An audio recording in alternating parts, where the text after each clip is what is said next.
नमस्कार दोस्तों, VN motivation journey channel पर आप सभी का हार्दिक स्वागत है। दोस्तों, आज के इस वीडियो में हम जानेंगे कि गौतम बुद्ध क्यों ईश्वर को मानने से इनकार किए। दोस्तों, आपके दिमाग में भी कभी ना कभी यह सवाल जरूर आया होगा कि ईश्वर है या नहीं। तो चलिए जानते हैं आज की इस कहानी के माध्यम से बुद्ध ने क्यों कहा कि ईश्वर नहीं है। दोस्तों, गौतम बुद्ध ने अपने जीवन काल में अपने प्रवचनों से मानव जीवन में क्रांति लाई थी और हम जानते भी हैं कि गौतम बुद्ध की बातों में जीवन जीने की कला की चाबी छुपी हुई है।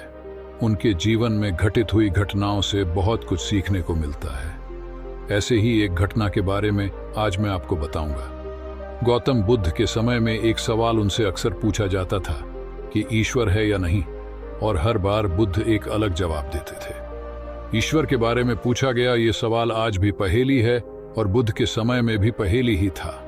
लोगों ने यह सवाल कई बार बुद्ध से पूछा, लेकिन बुद्ध कभी भी इसका सही जवाब नहीं दिए। तो चलिए दोस्तों, कहानी शुरू करते हैं। कहानी शुरू करने से पहले कमेंट बॉक्स में नमो बुद्धाय लिखकर चैनल को जरूर सब्सक्राइब कर लें। एक बार की बात है, एक ज्ञानी पंडित गौतम बुद्ध का प्रवचन सुनने आया करता था और वह पंडित उनकी बातों से सहमत भी था।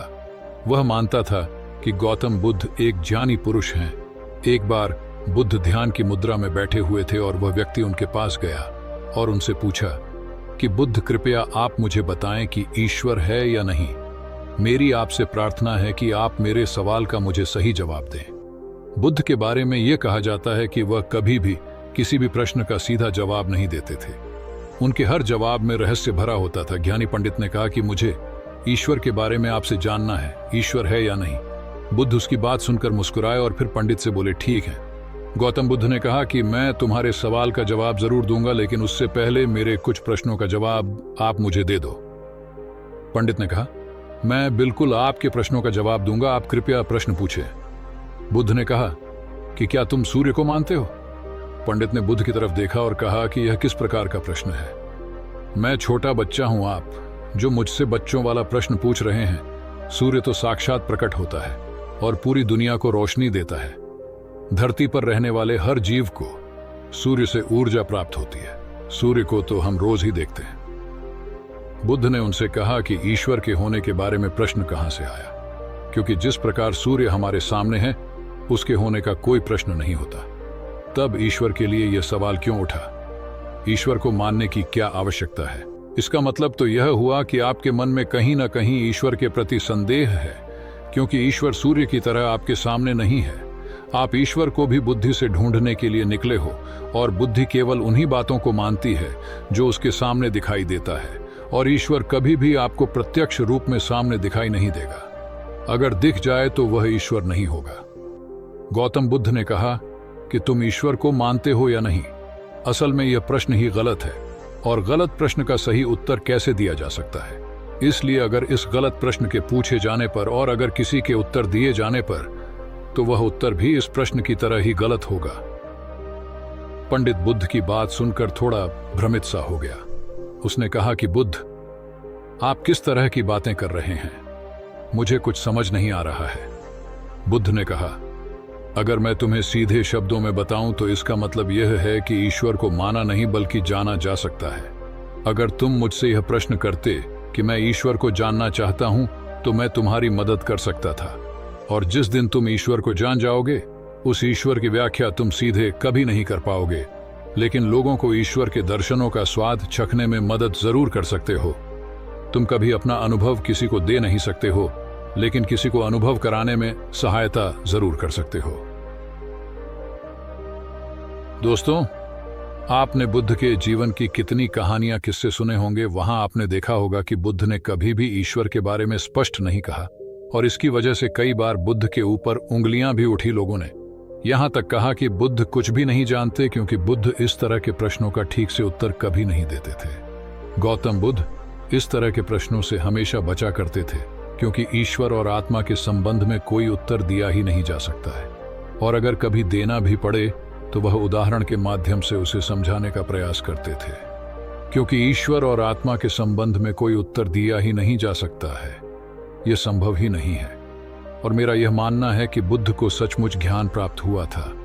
वह उस ईश्वर का अनुभव कर चुके थे और कोई भी व्यक्ति जो इस अनुभव को प्राप्त कर चुका हो वह कभी भी ईश्वर के बारे में या ज्ञान के बारे में सीधा सीधा कभी नहीं बताता।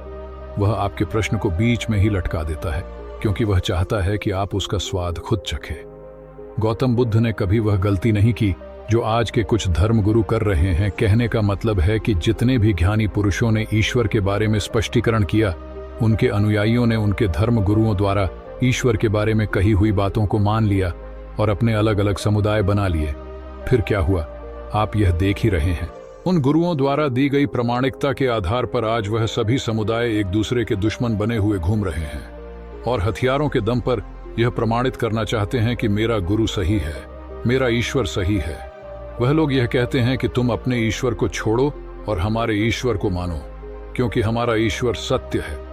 अगर कोई व्यक्ति ईश्वर की सीधी व्याख्या कर देगा तो अज्ञानियों की भीड़ उसकी बातों को मान लेगी। वह भी ईश्वर का अनुभव कभी नहीं करेगी।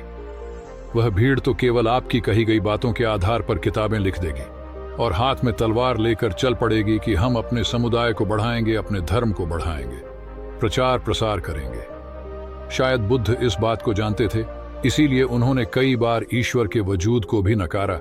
इनकार इसलिए किया कि आपकी प्यास और गहरी हो सके, आप उसको जानने के लिए उतावले हो जाए। अगर बुद्ध ईश्वर के बारे में सीधे सीधे कह दे तो भीड़ आसानी से उनकी बात मान जाएगी।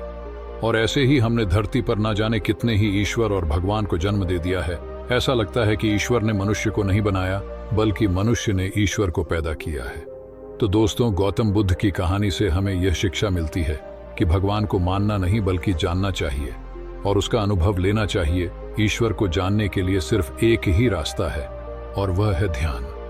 ध्यान में जितनी गहराई से जाओगे उतना ही तुम्हारा ईश्वर के प्रति अनुभव होता चला जाएगा और तुम्हारे सभी प्रश्नों के उत्तर भी तुम्हें मिल जाएंगे। तो दोस्तों, उम्मीद करता हूं कि यह कहानी आपको जरूर पसंद आई होगी। अगर पसंद आई हो तो वीडियो को लाइक करके चैनल को जरूर सब्सक्राइब कर लें। तो दोस्तों, फिर मिलेंगे अगले किसी वीडियो में। तब तक के लिए आप अपना ख्याल रखना और हमेशा मुस्कुराते रहना। धन्यवाद।